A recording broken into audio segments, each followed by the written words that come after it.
বাঁচাও এত ভালো সিনেমাটিক্স করে, এমপিও করে, এমপির হয়ে প্রোগ্রাম করে। বিজেপি সরকার কেন্দ্রে ক্ষমতায় আসার পর নিত্য প্রয়োজনীয় জিনিসের দাম কমানোর প্রতিশ্রুতি দিয়েছিল। বেকার যুবকদের চাকরির প্রতিশ্রুতি দেওয়া হয়েছিল, কিন্তু তার কোনোটাই বাস্তবায়িত হয়নি। সে কারণে ধর্মকে সামনে রেখে নির্বাচনী বৈতরণী পার হওয়ার চেষ্টা করছে বিজেপি সরকার।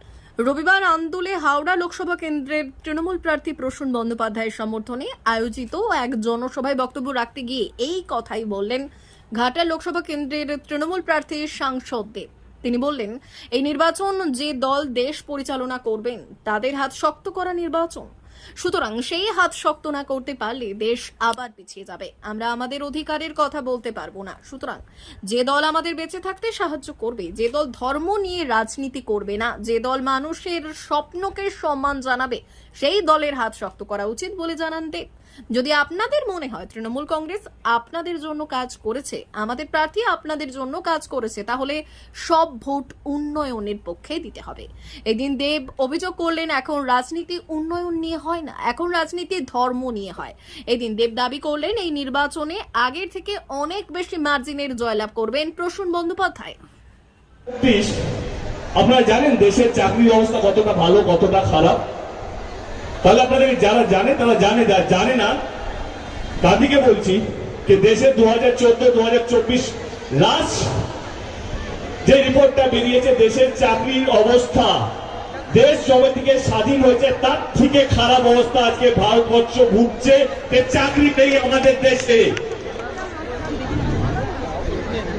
আরো অনেক কিছু জিনিসপত্রের দাম, আজকে তেলের দাম বলো, গ্যাসের দাম বলো, যে কোনো জিনিসের দাম সবচেয়ে বেশি।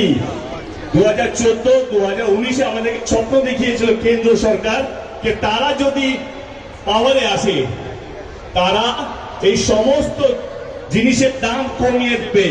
সেই গ্যাসের দাম হোক, পেট্রোলের দাম হোক, ডিজেলের দাম হোক। আরে গ্যাস, পেট্রোল, ডিজেল এগুলো তো বড় বড় লোকেরা, আমি বলছি মধ্যবিত্ত পরিবাররা করে। আরে সবজির দাম সেগুলো কমাতে পারেনি। আর কি কি বলবো, দেখুন অনেকগুলো জিনিস আছে যেগুলো কেন্দ্র সরকার সফল নয়। সেই জন্যই আজকে আমাদের ধর্মের নামটা সামনে রেখে দেওয়া হচ্ছে, যে এই নামটা বলুন, এই জবটা আবরাম, আর কিছু লাগবে না। নাহলে ইলেকশনের দিন বলা হচ্ছে রামলালার নাম নিয়ে ভোটটা দেবেন। আমি আবার বলছি, এখানে অনেক মানুষ আছে, আমি বিশ্বাস করি সবাই হয়তো তৃণমূলের ভক্ত না, বা সবাই হয়তো তৃণমূলের ভোটার না, কিন্তু আপনারা সবাই আমার দেশের মানুষ, আপনারা সবাই আমার রাজ্যের মানুষ, আপনারা সবাই আমার হাওড়ার মানুষ। আপনাদেরকে একটাই কথা বলবো, আবার বলবো, 100 বার বলবো, যদি ধর্মের হাতটা শক্ত হয় তাহলে দেশ পিছিয়ে যাবে। আবার আমরা ব্রিটিশ আমলে চলে যাব, যেখানে আমরা কোনো কথা বলতে পারবো না, কোনো অধিকার থাকবে না। যেই দল আপনাদেরকে ভালো রাখবে, যেই দল আপনাদেরকে এটা জিজ্ঞেস করবে না আপনারা হিন্দু না মুসলিম না অন্য কোনো, যেই দল আপনাদের স্বপ্নকে সম্মান করবে এবং আপনাকে বাঁচিয়ে রাখার যত রকম পারার চেষ্টা করবে, সেই দলেরই হাতটা শক্ত হওয়া উচিত। 2011 থেকে আমাদের দল তৃণমূল কংগ্রেস রাজ্য সরকারে এসেছে আপনাদের ভালোবাসায়, আপনাদের আশীর্বাদে। 2011 থেকে 2024 অব্দি আমাদের সরকার এমন এমন প্রকল্প নিয়ে এসছে, আমি বলছি না 96% বাড়ি, মানে পশ্চিমবঙ্গের 96% বাড়ির মধ্যে মমতা ব্যানার্জি তৃণমূল কংগ্রেস রাজ্য সরকারে কোনো না কোনো প্রকল্প তাদের বাড়িতে পৌঁছেছে। এইটাই হচ্ছে আমাদের তৃণমূল কংগ্রেস, এইটাই হচ্ছে আমাদের মমতা ব্যানার্জি। আমি আবার বলছি, এখানে হয়তো সবাই তৃণমূল নয়,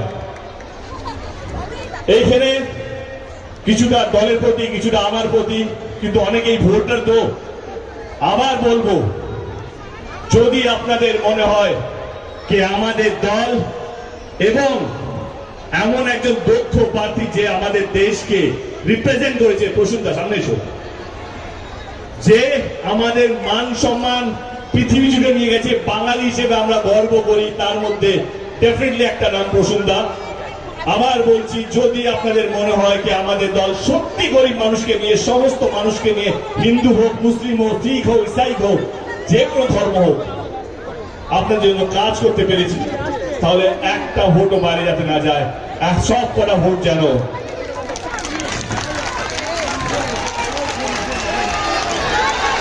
কৌশল জন্য যায়।